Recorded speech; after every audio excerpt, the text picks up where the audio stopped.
Welcome back to our conversation about hiring practices for the Waynesboro Police Department. When last we talked, we discussed the selection process and the vetting process, how a candidate gets to the point where we actually consider them for hiring here. We talked a little bit about Pennsylvania Act 120, which establishes the criteria for certification for a police officer in the Commonwealth. And we talked a little bit more specifically about the Municipal Police Officer Education and Training Commission. Those are the folks who establish the regulations and the rules to achieve the objectives of Act 120. And where we're going to pick up today, we'll be talking specifically about what an individual can expect as far as academy training goes, and after that, what happens when they actually come to this agency and they begin to work, how our FTO program works. Now, I got to offer you an apology up front because I made reference in the last session about the FTO program that we used. I failed to explain to you what that is. That is the Field Training Officer Program. It is a mentoring program that every probationary officer must go through before they are actually considered for independent patrol. We'll talk about that in a little bit more detail. Once a candidate has been selected to attend the academy, there are several criteria that they have to meet to enter the academy. They must pass a physical evaluation. That physical evaluation requires a 1.5 mile run, a 300-meter run, bench press, and sit-ups. That is based on the Cooper standards, which is a commonly acceptable standard of measuring the physical capabilities of an individual. All of those areas must be passed, and that candidate must pass in at least the 30th percentile. The percentiles are broken down by gender and age bracket. So if they pass all four of those, they have then passed the minimal physical entry requirements for the academy. That potential candidate must also pass a psychological evaluation. The standards for the psych evaluation are set by the Training Commission. They require that individual to undergo the Minnesota Multiphasics Personality Inventory with a trained psychologist or psychiatrist. They are also required to submit to a personal interview with that psychiatrist or psychologist. The results then for the MMPI are based on a standard scale. The interview is reduced to writing. I receive those for review. The academy staff receives them for review. And if they score acceptably within those standards and the psychiatrist or psychologist deems them fit and capable of performing the functions of a law enforcement officer, they will have been considered to have passed the entrance level psychological requirements. An individual going to the academy is also required to pass a reading proficiency and comprehension examination. That is the Nelson-Denny reading standard, and they must go to the academy facility, take that exam. The results of that exam then go to the academy, and they determine whether or not that individual has the ability to read and comprehend at an acceptable level. That's a real speed run through this, but I think it gives you some basic idea of those pre-entrance requirements. If they meet all of those things, they end up in the academy. There are 24 currently certified academies in the Commonwealth. Those academies are certified, their standards are set by the MOPEC Commission, and they are audited and evaluated periodically to assure that they maintain those standards. Once an individual is accepted into one of those academies, they are then to undergo 919 hours at a minimum of training as it is mandated by MOPEC. That 919 hours is basically broken down into 498 hours of a lecture and 421 hours of skills development training and scenario-based training. As they go through this curriculum, they are tested at intervals. There are 27 tests right now required. They must pass all of those examinations with a grade of 75% or greater.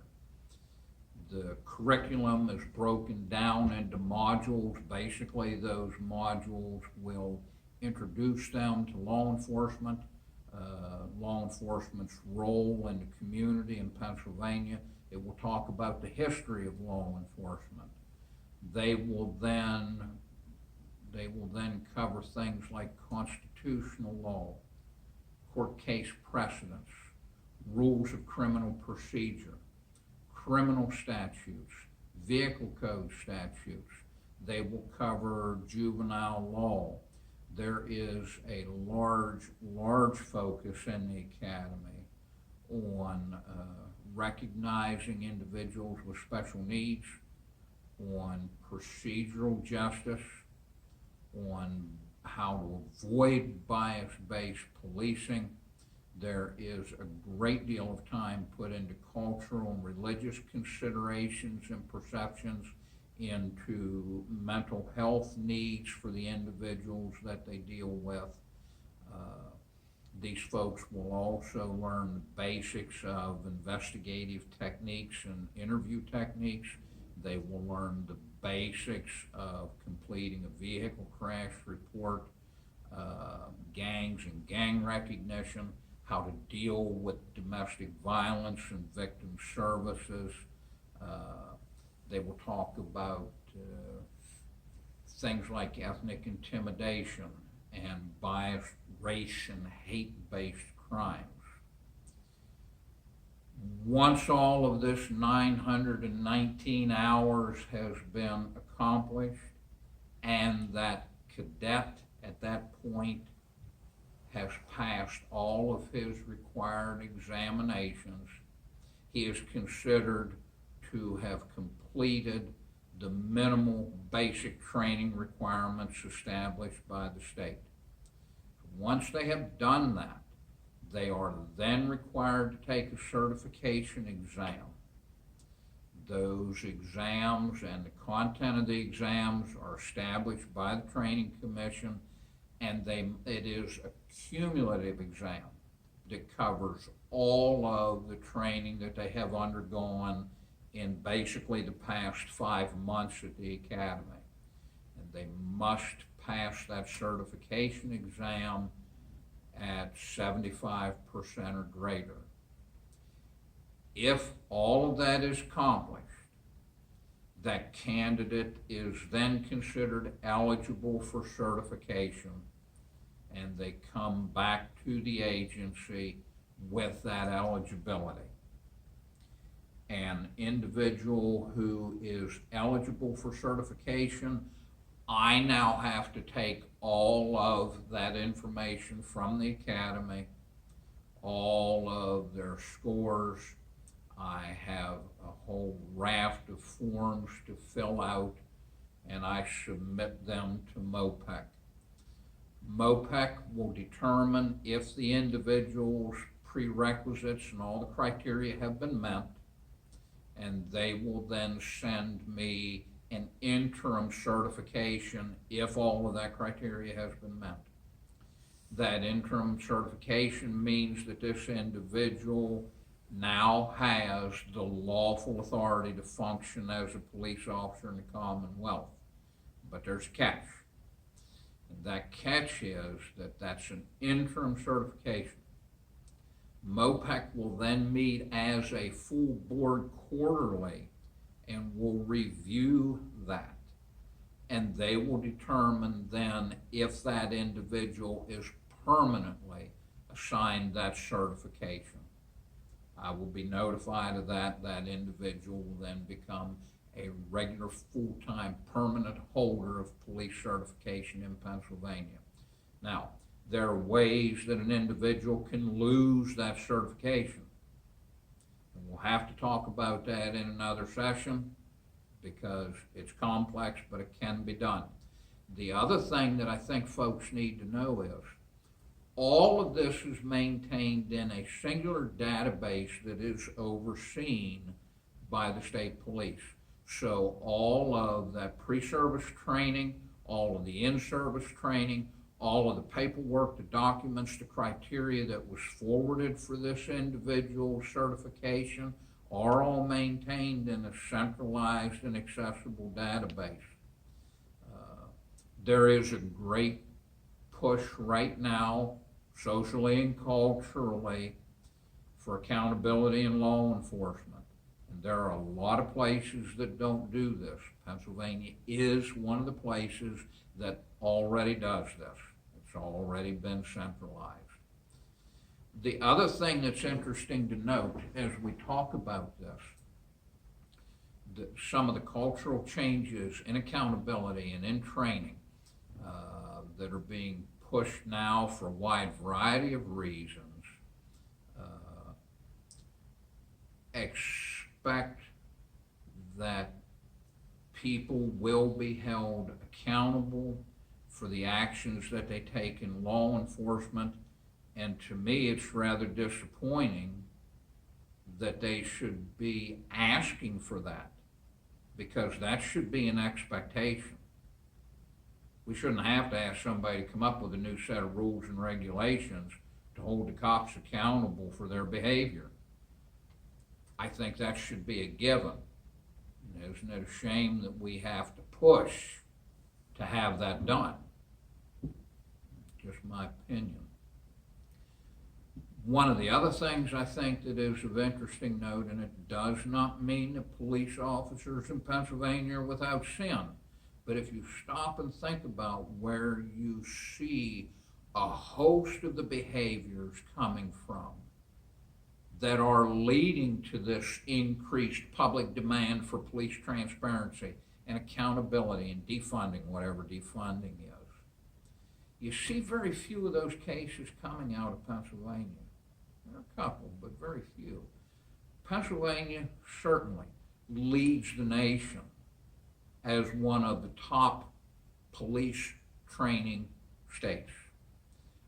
Our requirements and the intensity of our education, both pre-service and in-service, meets or exceeds the standards that you'll find in most other states. And I think that is a reason for us as a Commonwealth to have a little bit of pride in exactly how it is that we train and educate our police officers and how we already hold them accountable, that we actually see very few of these things occurring in the Commonwealth.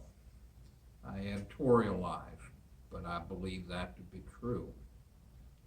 When that individual comes to us and have received their certification, they then have 6 months of field training with our agency before they are allowed to function independently in this community.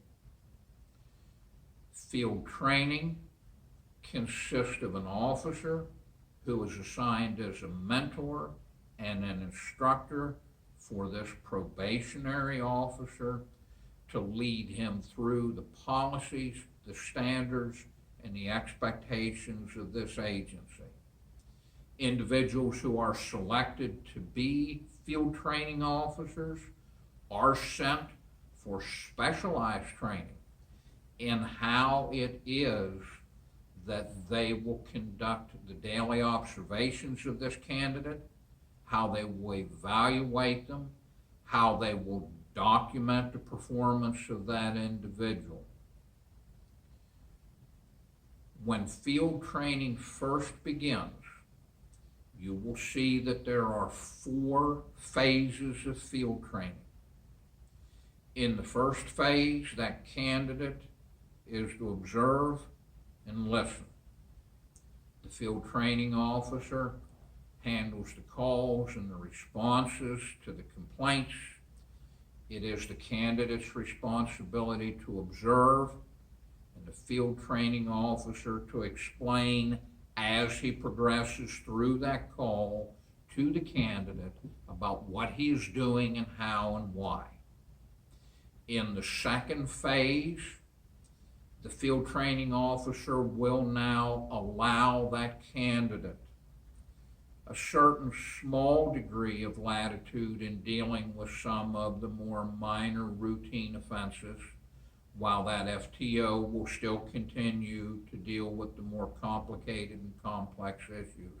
Again, giving that candidate an opportunity to learn and amass information with the field training officer still controlling the entire scenario. Stop and think about it. There really isn't any such thing as routine. And even calls that we get on a repeated basis have complexities and facets to them that make each one different and unique, and they're not easy. The other thing, and I very much believe this, you can tell someone to do something all day long, they will retain very little of that. Doing that task, performing that process with a mentor to question and rely on, to counsel and consult with, will teach you a great deal more about what your expectations of performance are than me just simply chattering. I've got to let you do it. We learn by doing. In the third phase, the responsibility for the calls is now beginning to shift. And we're starting to see the FTO do maybe half of them, the candidate to do the other half of them. Still under the immediate observation of the FTO, but we are now allowing more latitude and allowing them to deal with more complex issues. By the fourth phase, at the end of this 6-month period, the FTO is simply observing the candidate as the candidate performs duties. Now, that FTO certainly has a right to intervene at any time that he feels necessary, but the goal is to watch how that candidate performs every facet and function of his responsibility. So you see how it's kind of broken down into those phases. On a daily basis, that FTO is required to evaluate that employee's performance every day, every shift. They are looking at things like how this individual relates interpersonally with other officers, with the community. Is this individual oriented to the community, to the geography of the community, to the location of different businesses or problem spots? How does this individual communicate? Is he clear? Is he articulate? Is his demeanor polite, businesslike? All of these things. And there is a great deal more, but that gives you some idea of the evaluation. And that candidate either meets those requirements or he has a weakness that requires more work. At the end of each shift, that daily observational report is evaluated with that candidate, the strengths and weaknesses as he completes one of those 34 tasks, which he must now successfully do during his field training. His strengths, his weaknesses are discussed. We figure out ways to shore up his strengths and expand them. We find ways to build the weakness to a strength. This is done every day. The candidate then must sign that document acknowledging that he knows what his evaluation was for that day and what the expectations for his improvement need to be. The FTO then discusses it with the shift supervisor as well so that they are all informed. In each phase, there is a specifically designated meeting with the FTO, the supervisor, the candidate, and myself, where we determine whether that individual proceeds to the next step of the FTO program. We have not yet had someone fail to proceed, but we have had individuals who have a weakness in maybe one particular subject area, which we will then incorporate into that next phase and shore up the training for that. By the end of the fourth phase, all things being equal and that candidate advancing as expected, by the end of that fourth phase, there's a meeting again with myself, with the candidate, with the supervisor, with these FTO, and I alone decide whether that individual is capable of now being assigned to an independent patrol.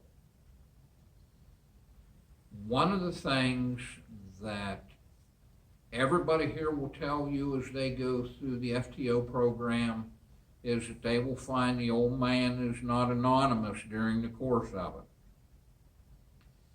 I have what some of them would tell you is a very bad habit of ambushing them with questions through their entire FTO process. I want to know whether they're actually getting it and whether it's actually sticking. I will randomly ask them questions about ordinances and ordinance enforcement just to measure and gauge their knowledge level. I may ask them a geography question. If I give you this address, you tell me what business is located there. And oh, by the way, who owns that business? And if you have an emergency there, who are you going to call? And so throughout the entire process, not only do they have a very large, extensive manual, and they will go through every page of this until they're done, but they also have me annoying them through the entire process. Some of them find that uncomfortable. I really don't care too much whether they do or not, because the goal of all of this academy training, the goal of the FTO program and of the mentoring and of the continued instruction of these people is to assure that that individual that we put in a police car who will come to serve you when you call is the best quality trained individual that we can provide to our community. Nothing less is satisfactory. And that's a simple fact. You are expecting these people to be there when you call. You are expecting them to be knowledgeable, informed, courteous, business-like professionals. And nothing less than that is acceptable. Once again, I editorialize. My apologies, but that's just a fact. We've covered an awful lot of information today in very quick time. It is much more complicated. I encourage you, please, if there is a specific subject matter, a particular topic, just a question or concern that you have that requires more depth than what we can cover in this medium, call me. I'm not hard to find. I return my phone calls. Email me. I answer my emails. I want you to know what's going on. Information is knowledge. And if you have the information and you have the knowledge, you have a better understanding of us, we have a better understanding of you, and we are able then to provide a better service or have a reasonable and articulate and informed discussion when you do have an issue or a problem. I appreciate your time.